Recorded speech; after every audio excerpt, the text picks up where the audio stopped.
Hello everyone, welcome to Papa Jason's book review. No, not really, but I have got a book I'm quite excited about to show you. The Jamaican New Testament. Just arrived this week, which I was pretty thrilled about. I first heard about this Jamaican New Testament translation. I think it was sometime last year when the BBC website did an article about it.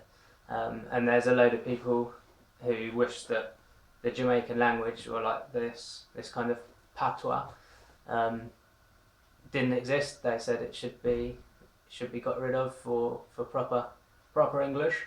But there's a lot of people in Jamaica and around the world who this is kind of their first language.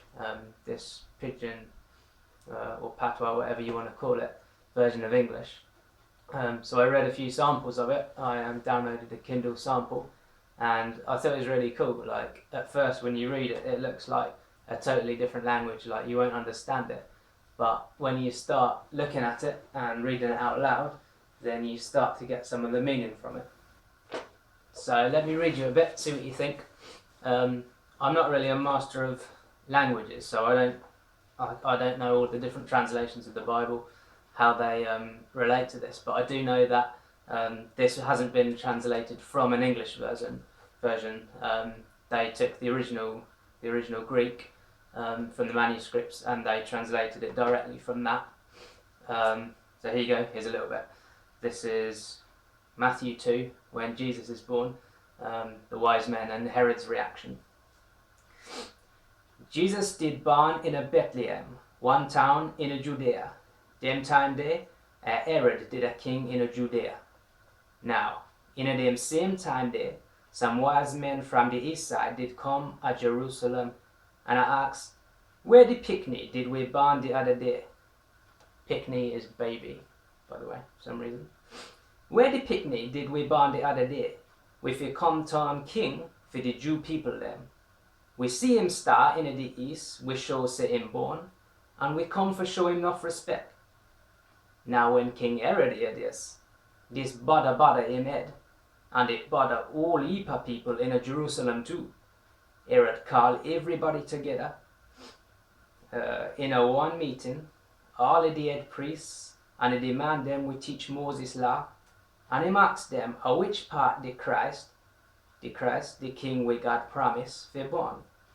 Them answer, in a Bethlehem, cause of that the prophet did write down. There you go. So you probably got the gist of that meaning. Like, it's quite straightforward when you get into it, and there's only one or two words which are totally different, and you'd have to look up what they mean. Like picnic, I guess you'd have not much of a clue about. So yeah, that's a bit from Matthew, and I was reading through Romans the other day as well. Let me have a look.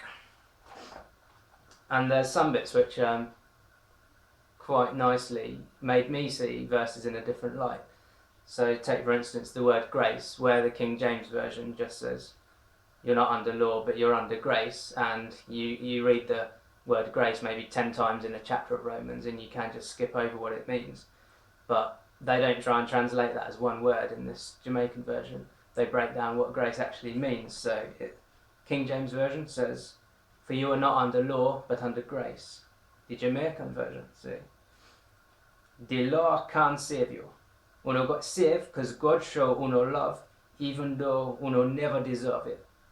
So it's a bit of a longer reading than just you're under grace. But that's good because it makes you stop and think, oh yeah, it's because what God did, something that I don't deserve at all. So I'm not Jamaican, but it's definitely helped me see some different sides of verses already. So at the end of the day, I guess it doesn't really matter what an English lit student in England thinks about it. What are the Jamaican people, the guys that some of them have this patois as their first language, how do they find it?